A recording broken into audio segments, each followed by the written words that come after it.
What's going on, YouTube? Welcome back to the channel. We're talking about land wholesaling, private lending, and new construction. And in today's video, I put together a slideshow to show you, especially for beginners, to show you exactly what you should aim to do when starting your wholesale land business. If you have the funds up front to, put your CRMs in place, your power dialer, pull your list, all that is going to allow you to be more consistent in the beginning, as opposed to just kind of throwing shit at the wall and hoping something sticks. Not saying that you should let, not being able to pay for those services stop you from at least getting started. I'm just saying, take a look at your finances. Really, if you have 150, 200 bucks that you can kind of set aside, over the course of maybe a month or a month and a half to invest, it'll take you further faster. So in today's video is just really going to dive into the tangibles of the business. I'll show you a lot of back end stuff, how to evaluate, lots, how to look at new construction in the area, how to find builders, how to, sites to find sellers. But in order for you to kind of put this stuff together for it to make sense, so that way you know how to follow up, you just understand your like the business that you're in. I think this will really, really help you. So stay to the end. I really put this together with you guys in mind. And you can let me know if you like a copy of the PowerPoint just for you to have for future reference. I can definitely email that out to you. So let's go ahead and jump into it. Wholesaling land 101. So pretty much the biggest thing is going to be your CRMs, your SOPs, your KPIs, your power dialer, and setting up your business bank account and LLC. So all this doesn't have to be done before you start making calls, before you try to go get a deal on the contract. Look, this is why this is important, and this is how you could, when you're bringing people into your business and you have, your KPIs and your SOPs laid out, you can hold them accountable. You can take a look at and see, okay, is this working? Is this not working? So, that's the reason why I kind of set this up. But these are the basics, right? Your CRM, your SOPs, your KPIs, your power dialer, obviously your LLC, and your business bank account. So here we go. Why use a CRM? And we're going to go through all of these. A CRM keeps all your seller and buyer information organized in one place so no leads slip through the cracks. So when you create a CRM, it's a customer relationship management software. If you're making hundreds of calls a week, you're writing down, notes and stuff, you're going to forget something. Like, you don't have reminders or anything like that. With CRMs, especially on the seller side, when you call your seller, right? And usually dialers are able to integrate with CRMs, and we'll get to that later when I get to the power dialer section. But when you're calling your sellers and you leave voicemails, right, and you sent a text, you can put notes into your CRM and you set a reminder, like a task to, all right, I called this person, today's Wednesday, I'm making this video. I called this person on Wednesday. I'm gonna follow up with this person the next day, right? Tomorrow. You can set the task. So when it automatically comes into your dialer to call, the notes will pop up and say you've already left them a voicemail, you've already sent them a text message. So when they do answer the phone, you can say, "Hey, Joe, this is Savion with Miller Land Holdings. I was giving you a call, shot you a text message, and I left a voicemail yesterday. I'm just, calling you back. Did you have a chance to listen to the voicemail or read the text? I am interested in purchasing your lot. Are you open to selling it?" It's if they answer, right? And so that way you have something to kind of look at, right? You don't have to remember to follow up with the person because the task is already set. That's what the CRM does for you. It helps you relate. It helps you, manage the customers that you have. A CRM also helps you automate follow-ups, which increases your chances of converting cold call leads, uh, cold leads into closed deals. So follow-up is key. 60 to 80% of the deals that you're going to get are going to be from follow-up. It's like, you basically hit a lottery ticket if you follow up, if you call somebody and they say, "Yeah, I want to sell my lot. Yeah, I'll sell it for that price." And you have the buyer ready to go and you close it up. If that happens, like that's happened to me, that my first deal actually happened to me, it hasn't happened since. Right. So The follow up is key. I just got a deal under contract literally yesterday on Tuesday. I've been following up with this seller for 2 years. For 2 years, I've been following. This is second contract that I've gotten that I've been following up with a seller for 2 years. And ironically, both are under contract this month. You got to continue to follow up with them. You have to continue to do so because at the end of the day, if the margins are still there and you can still make money on it, it's still going to be a good deal, right? When you first called them and they were interested, and okay, cool, I can make a $5,000, $10,000 spread, and 2 years later, the numbers are changed a little bit, but they're still open. You can still sell the property for a profit, still make that 5, 10 grand. Everybody's winning, right? So that's why it's important for you to have a CRM because it can automate the follow up. CRM improves response time by reminding you when to call sellers back. We kind of just went over that. Setting those tasks so that way you know who you need to follow up with, making sure you're putting in those notes. They do own the lot. If you're having those conversations, like they own the lot outright by themselves, or they may have a family member who owns it with them. If they do have any taxes owed, or if there are any liens, stuff like that, you can have in the notes, and they'll just help you a lot better. When you're hiring, when you start bringing on team members, right, a virtual assistant to kind of handle those little tedious jobs. When you hire an acquisitions person, right, somebody who's going to be making those calls to then basically give you the leads that they vetted already, people who are interested, they've asked those qualifying questions, and ultimately you can get to, making those offers, or your disposition people whose job is it to, those properties that you do have under contract, it's their job to kind of find those end buyers, connect with you. So it makes it easier for you to bring in people because you already have a system in place, right? You have a CRM in place. You can kind of just get them on board, let them know, this is our pipeline. This is a number of calls made. This is a number of offers made, offers sent, whatever your workflow looks like. You're just able to bring people in and kind of form your team a lot better when you have a CRM in place. Um, let's say the consistency. In this business, sometimes when you're disorganized, like if you're reading off of a spreadsheet calling, that's fine in the beginning, but you don't, it's going to be hard for you to be consistent because it's just tedious versus you having like a dialer that's able to kind of integrate with your CRM. You make the call, you put the notes, and it automatically transfers to your CRM, and you're able to kind of look through and see how many calls you made today. What's your talk time looking like for today? How many follow-ups did you do versus new leads? All that stuff can be in your CRM, right?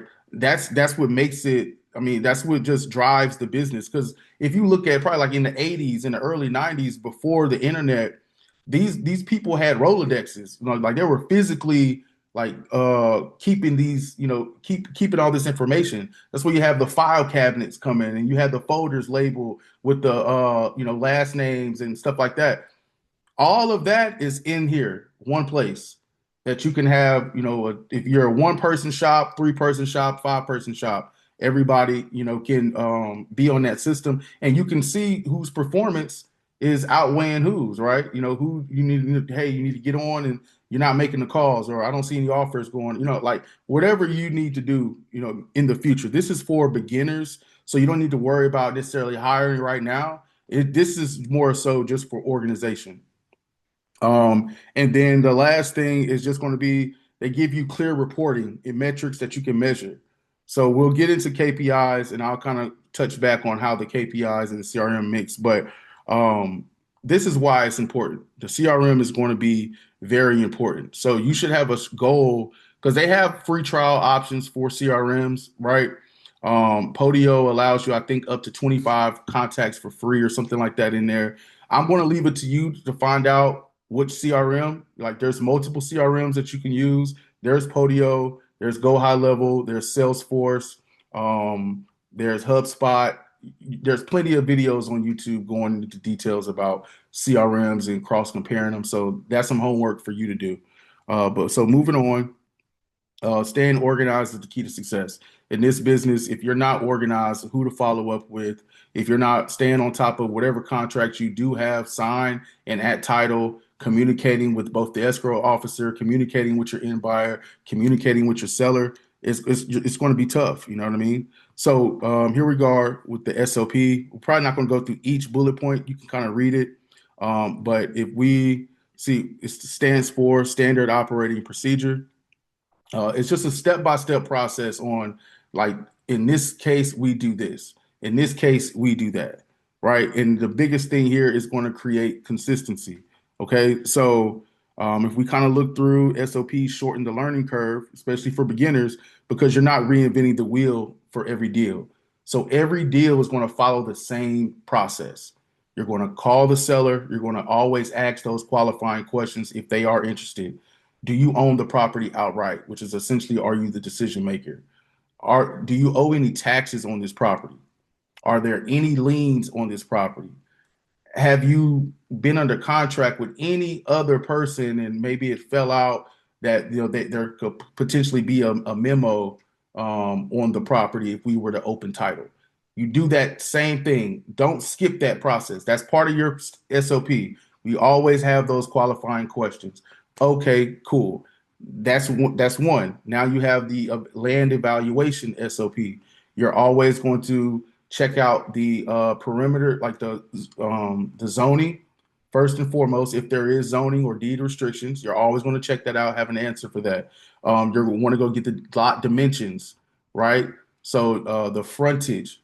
Obviously, surveys are going to verify, right? But you at least want to have, hey, look, this is what our estimates say based off of, the MLS or Regrid or Land ID or whatever you're going by. You want to just at least have a number in there, right? You want to know if there's city water, sewer, electrical, like they can attach to the city. You want to know that. Follow that SOP. That's another SOP, right?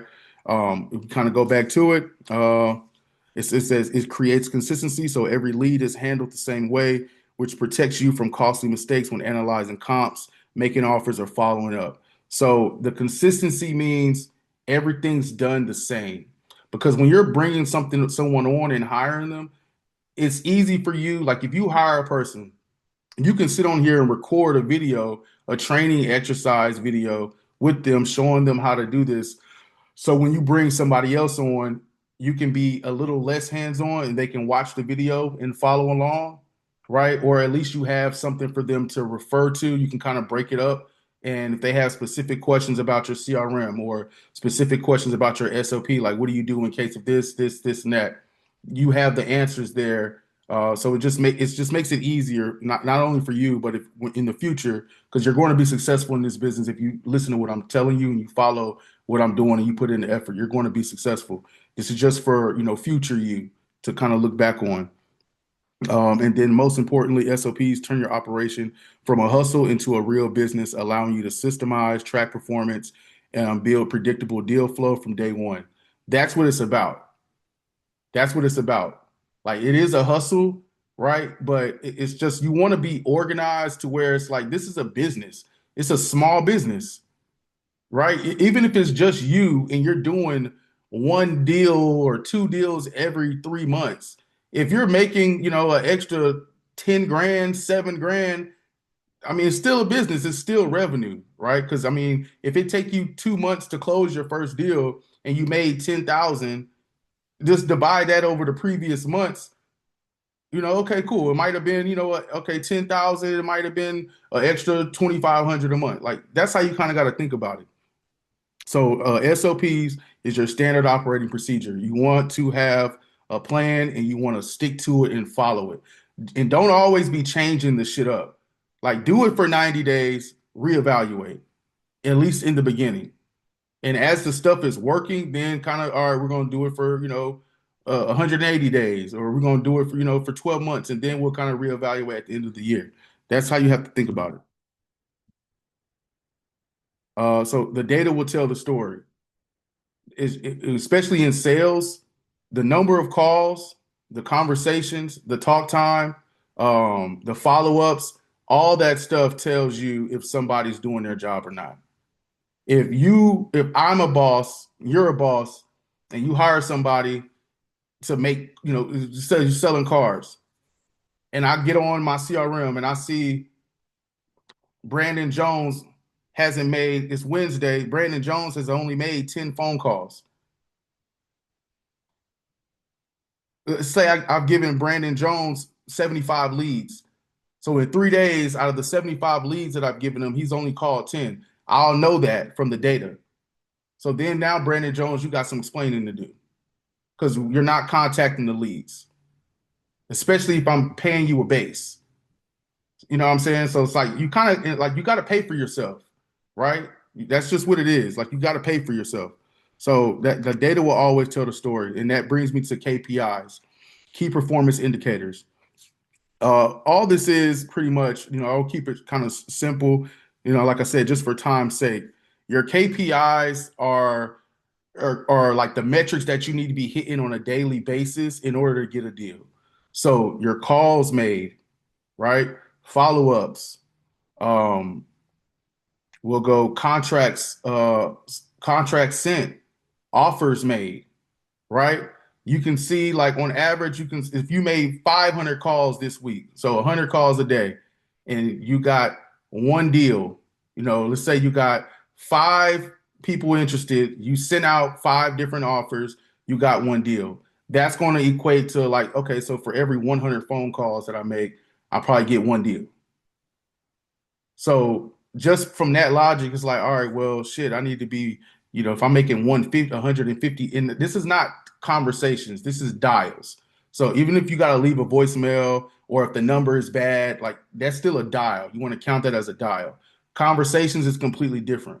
So you might call 100 people, but out of those 100 people, maybe 30 to 40 of them, or maybe 50 of them was the right number, right? So that can be wrong number. Hey guys, sorry, wrong number. This is at the phone. This could be this number has been disconnected. It can whatever. So that's like that. That's just high level with the KPIs. And so and just to kind of piggyback a little bit off of here, this one it says they show you which actually working. So instead of guessing, you can make data driven decisions about your marketing, pricing, and follow up strategy. The truth is there. So if let's say you're putting money behind direct mailers, right? And you're tracking, okay, I sent out the direct mailers, I'm cold calling, and I'm running Facebook marketing ads. If all the revenue, the majority of the revenue is being split between your inbound marketing and your Facebook, I mean, and your cold calling, you need to not just quit direct mail, but maybe spend 30-40% less and inject that into what's working. And the only way you're going to really figure that out is tracking KPIs. That's why this is important. This is how you build a business. This is this is literally a sales business. They all operate very similarly. It's not rocket science what I'm talking to you about. I'm just kind of trying to paint the picture so you understand when you're setting up your business, these are the metrics. This is what you need to be thinking about. Like certain things like your website and a landing page and all that, like that's the easy stuff, right? Because you can create all that shit, but if that's not connected to our CRM to where somebody can go there and type their information and then there's somewhere for you to kind of get the lead, it's just, it's just a feel good at that point. It feels good to launch a website, right? Like, ooh, I'm finally in business, but you're not. That's just the hard truth of it. You're not in business. And then see when starting from scratch, tracking KPIs that keep you focused on income producing activities, right? So income producing activities in the beginning because you don't have any money. You don't have enough money. Calling, calling. Pulling lists and calling are the only income activities you need to focus on. If you have expendable income and you can spend money on Facebook advertising and create a landing page to call inbound leads as well as call outbound leads, good for you. Do it. Start doing it. So moving on. Now we're talking about the power dialer. Why is a power dialer important? I have the examples here, but it's common sense. If I can just put on a headset, go to my leads and click Houston leads and press play like they do with Mojo, and it just starts calling without me having to hang up and manually dial. you're able to stay on the phone longer if you can just and if you have a triple line dialer and they're calling three people at one time, whoever answers, boom, you're getting on the phone talking to them. It makes it easier for you to just remain there calling. Because sometimes when you start, if you're on the phone dialing, and not saying you can't do this, you know what I'm saying? But when you're on the phone dialing and you call and say four calls go by, nothing, you might start scrolling on Instagram, scrolling on TikTok, on Facebook. It's just natural. Start texting people and getting out of focus. The dialer keeps you focused. You're able to take notes with the dialer. You're able to, like, when you click did not answer, you can set it up to where, all right, it automatically drops them in the bucket for follow up for the next day. If they're not interested, it automatically puts them in a bucket for you to follow up next month. That's the power of the dialer, especially when you have the dialer connected and integrated with your CRM. It's just going to keep you calling. It's going to keep you calling. You're going to get up and have a plan. That's what that dialer is going to do for you. You're going to get up and you're going to be able to have a plan every single day. There's no, what do I need to do today? You can get online, look at your CRM, and get to work. Now, so for the LLC creation, I mean, it's just kind of just common sense, really. It's the protection. It's a limited liability company. So that way you're personally not held liable. They can't come after your personal assets. You always want to be protected, whether you're, in any business. That's why most have LLCs set up. So, I mean, obviously, it's credibility. When somebody sees it's a business, it's a LLC, they're more likely to take you serious, right? Your tax structure. So, being able to separate, like, okay, these are business expenses and it's not in your personal account. So you're not submitting, you're not bringing these checks that you're getting into your personal, and then you're using some of the money to, pay your water bill, your light bill, some of the money you're paying marketing, you're paying for leads. You're able to separate you, the person, and your business. That's how it is, right? So that's just the basics of forming your LLC. Now, your business bank account is going to be important too. And I'm not saying if you can't do all of this right away, don't start. The best time to start was yesterday, to be honest. You should have started calling yesterday, should have started pulling lists yesterday, should have started making offers yesterday, should have started building your buyers list yesterday. Moving forward, I've given you this information. I give so much information on here for free. And, at this point, it's just you got to want it for yourself. So, your business bank account, obviously, just financial organization. I kind of just went over that. Keeping your personal bills and expenses separate from your business bills and expenses. When you get, it's easier to invest your money back into your business when you have those accounts separate. Um, and then the most important is going to be the banking history. So if you have your business account and you're opening, you're consistently putting money in, and you have good credit and you're building your business credit up, that allows you to open up for lines of credit. So that way you can kind of create a payroll structure and bring somebody in.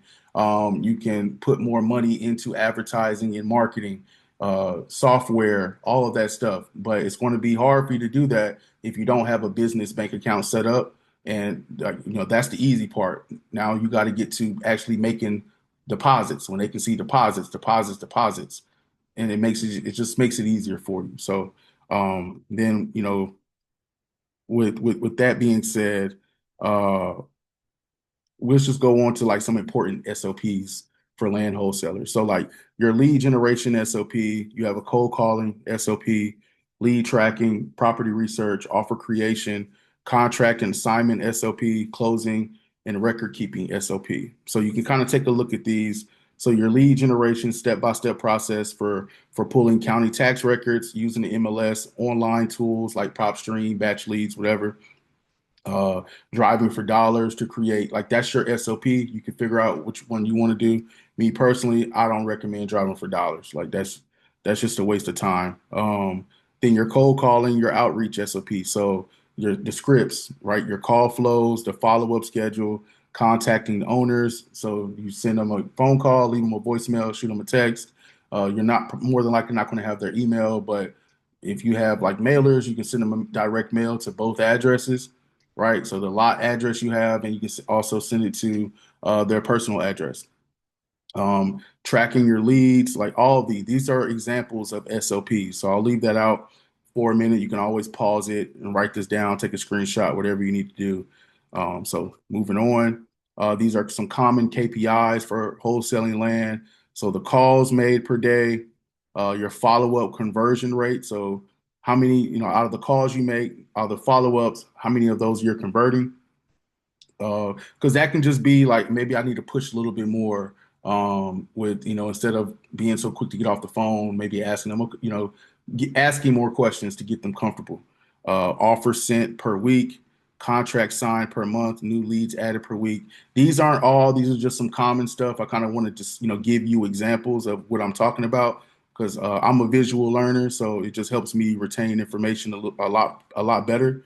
But just kind of want why I put this together for you. So there are other KPIs, right? But these are some common ones that in this business. And then putting everything together for you, integrating your Power Dollar with your CRM, setting up your CRM, creating your SOPs and KPIs early on. It's going to do great. Establishing your LLC and your business bank account. It separates your personal finances from your business finances, protects you.